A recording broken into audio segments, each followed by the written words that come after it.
They told you it was just a job, that your title was just a temporary label, that you could leave it at the door. But you didn't. You couldn't. Because the truth is, you weren't just doing your job. You were becoming it.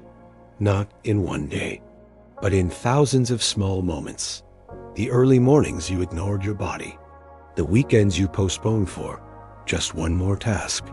The creative urges you silenced because they didn't seem productive. You wore your responsibility like a badge. And slowly, it became your skin. You see, identity doesn't collapse in one dramatic moment. It's a quiet erosion. A steady surrender of self to systems that reward function over feeling, performance over presence, output over being. You became the dependable one, the provider, the expert, the one who always delivers.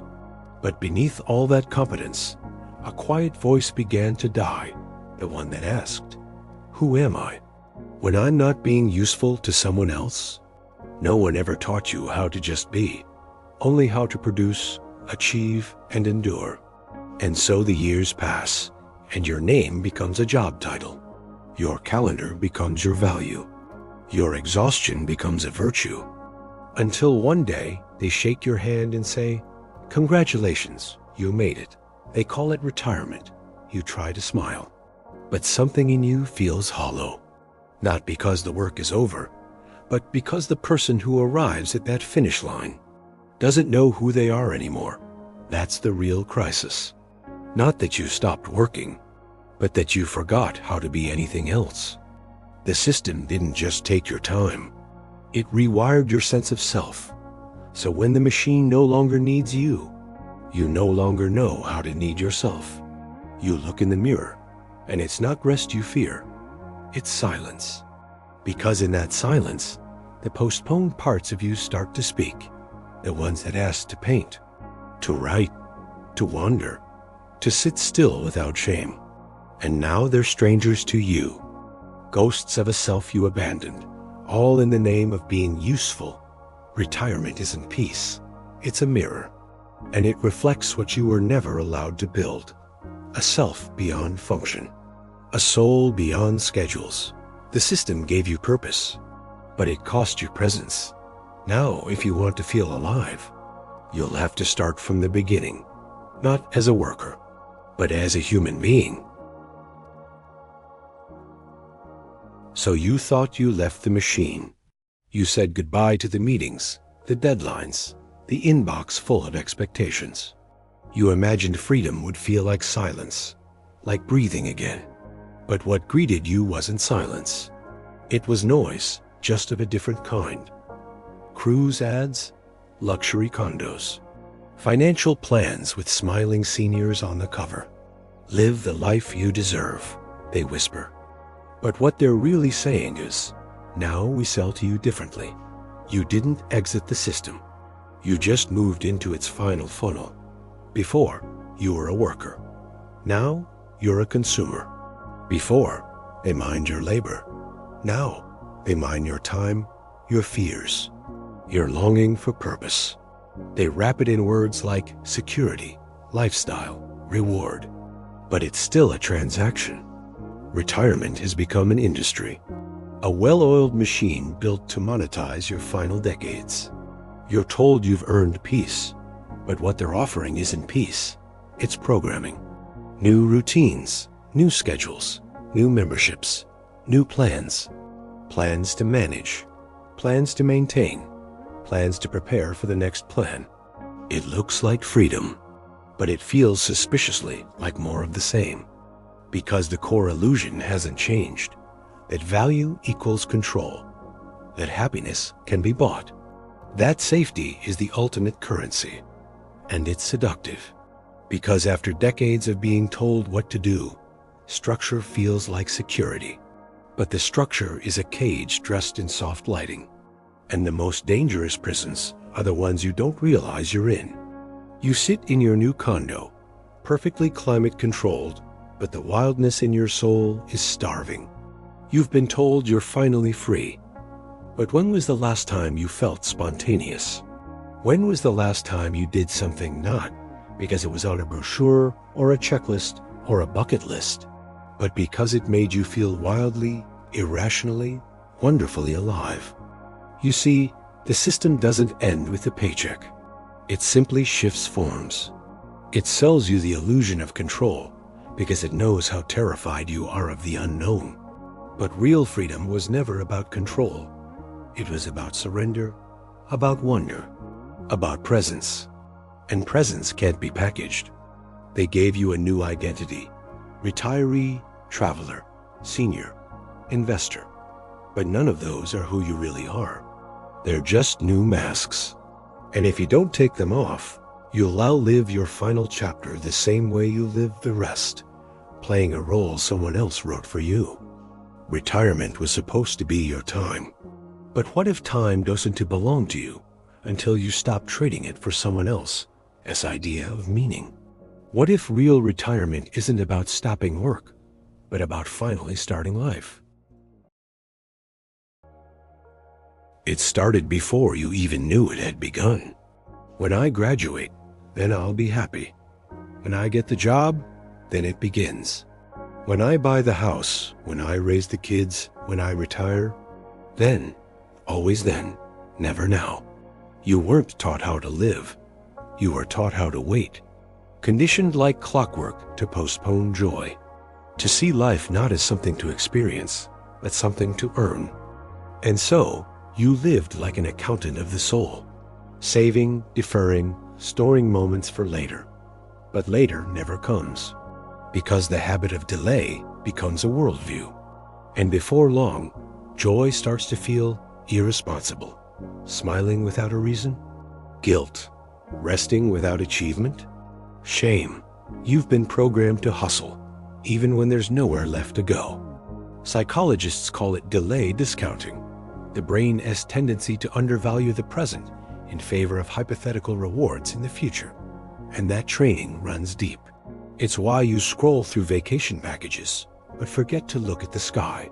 It's why you plan for years ahead, but panic in moments of stillness. It's why you keep checking your watch even after the deadlines are gone. You've become fluent in doing, but a stranger to being. And the saddest part? It was never your fault. You were born into a culture that worships outcome, that sees presence as a distraction, that tells you every moment must serve a purpose. But life doesn't ask to be served. It asks to be witnessed. And you can't witness anything if you're always somewhere else, mentally chasing a finish line that keeps moving every time you get close. That's not living. That's surviving. That's rehearsing for a play that never premieres. You were trained to delay joy, to postpone pleasure, to fear spontaneity. And then, when retirement finally arrives, you find yourself staring into space, holding a calendar with no tasks, and realizing you don't know how to live without a deadline. You don't know how to feel without permission. But here is the uncomfortable truth. If you don't learn how to enjoy life now, you won't magically learn later. Time doesn't teach presence. Only practice does. And the longer you practice delay, the harder it becomes to reverse. You think you're being responsible, but responsibility without joy is just quiet suffering.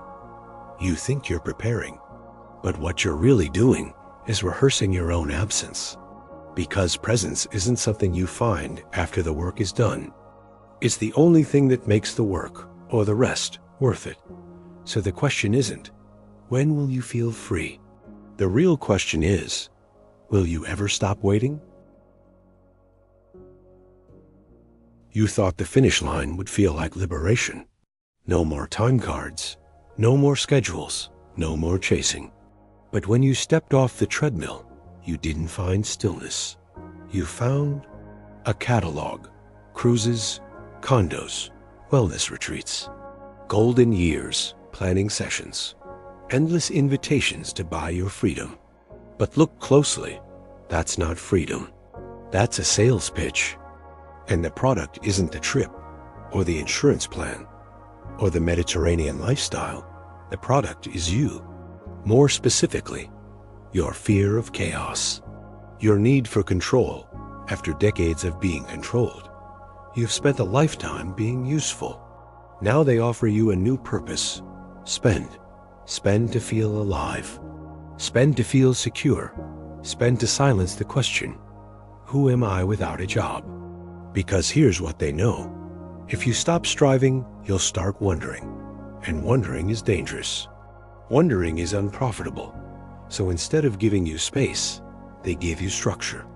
A new script. Wake up, play golf, maintain the property. Attend your active adult seminar. Monitor your portfolio. Repeat. It feels like life. But it's just a subtler system. One wrapped in beige comfort and beachside views. They sell you peace because they know you've never made peace with yourself. They sell you plans because you've never learned to live without one. Retirement is no longer a milestone. It's a demographic, a market segment. And guess what? That segment is worth trillions. Financial advisors, real estate developers, pharma companies, lifestyle brands, they all want a piece of your next 20 years. So they keep the illusion alive that freedom is just one more decision away, that fulfillment can be scheduled, that purpose comes with a brochure, but true freedom cannot be packaged. And the moment it is, it dies. Even your financial freedom was designed by institutions that profit from your fear. They tell you to prepare for 65 because they started billing you at 25. It's not evil. It's business, and business thrives on repetition. So you were taught to trade time for money, and now you retaught to trade money for meaning. But meaning isn't something you buy. It's something you remember. And if you're brave enough, you'll remember this. Freedom is not the absence of work. It's the presence of self. And if you never found yourself in your career, you won't find it on a cruise ship. Because no matter how soft the chair, how perfect the view, how stable the income, you can't outrun the truth. You were sold a fantasy, and you paid in years. You think the lie began with the golden years. You imagine that someday, after decades of labor, you'd finally reach peace. Time would open its arms. Freedom would pour in. But the lie started long before that. It began the moment you were old enough to understand the rules. Be good. Sit still. Follow the plan. Later, you'll thank us. And so you did. You waited, first for recess, then for graduation, then for the job, the promotion, the house, the kids, the pay raise, the retirement. But the finish line always moved. One step ahead, just out of reach, a mirage. Because the system doesn't reward presence, it trains postponement. And like a dutiful student, you learned how to delay. You became a master of waiting. But here's what they never told you. Every time you postpone joy, you reinforce the belief that now is not enough. This isn't just poetic, it's biological. Behavioral psychologists call it delayed discounting, the mental habit of undervaluing the present in favor of an imagined future. And like any habit, it rewires you. You begin to mistrust stillness, to equate rest with laziness, joy with guilt. So when retirement finally arrives, you don't know what to do with it, because you've spent your whole life surviving, not living. You can budget, optimize, plan, perform, but can you be still? Can you sit in a room alone, without a screen, without a goal, without checking your progress? Can you feel without fixing? Can you listen without planning what to say? By the time you retire, you're fluent in efficiency and illiterate in existence. And society calls this normal. But what's normal isn't always natural. You weren't born to be a function. You were born to be. Yet the system convinced you that life must be earned. That joy is conditional. That presence is a privilege only available after the checklist is complete. But here's the truth. You were never meant to chase life. You were meant to meet it. And when the job ends, when the masks fall, when the schedules disappear, what's left is the haunting realization that you never truly arrived. You were always on your way to something else. Alan Watts saw this coming. He warned, stop measuring your life, live it. But it's hard to hear that message when you've been trained to measure everything. You were taught that productivity is purpose, that hustle is virtue, that rest is weakness. So you kept running. And somewhere in the blur, you forgot what it feels like to be fully alive. Not for retirement, not for approval, not even for meaning, just for the moment itself. Because the cruelest lie wasn't retirement. It was the belief that you ever had to earn your freedom. So what do we do with all this? After peeling back the layers, the roles, the routines, the retirement plans, the lies we were told, and the ones we told ourselves, what's left?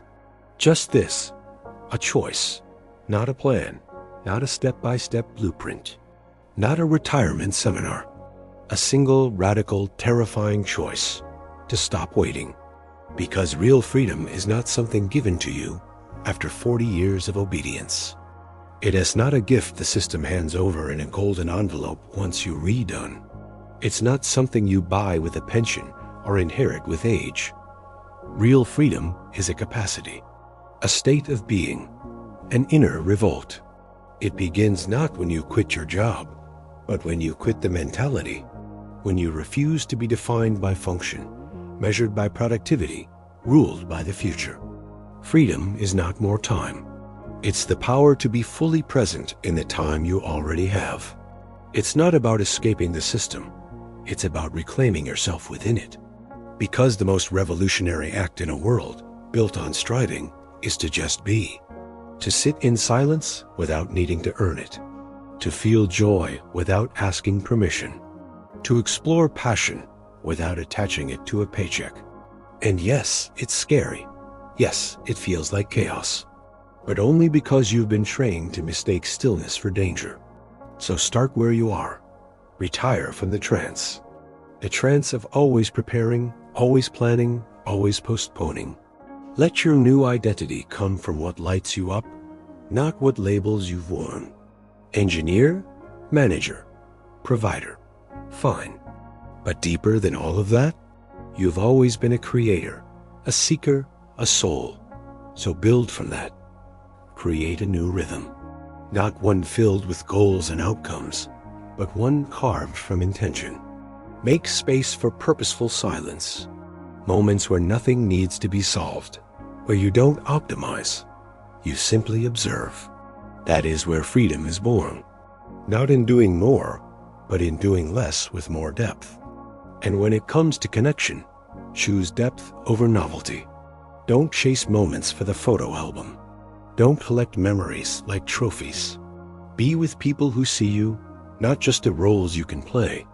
Because beneath all the productivity, beneath the marketing, beneath the plans, we're all just craving the same thing. Presence, with ourselves, with each other, with life. Alan Watts once said, "This is the real secret of life, to be completely engaged with the now." That's not just poetry. It's survival. In a world addicted to someday, your ability to return to now is an act of rebellion. And maybe that's the most powerful retirement of all. Not from work, not from structure, but from the belief that life is always a few steps away. You don't need to wait until 65. You don't need the perfect plan. You don't need all the answers. What you need is the courage to stop, to breathe, to ask yourself, what would it mean to actually live today? Not to prepare for life, not to plan for life, but to meet it fully, honestly, without the mask, without the timeline, because the lie was never just about retirement. The real lie was that you ever had to earn your freedom. And the truth? You were free the moment you stopped waiting.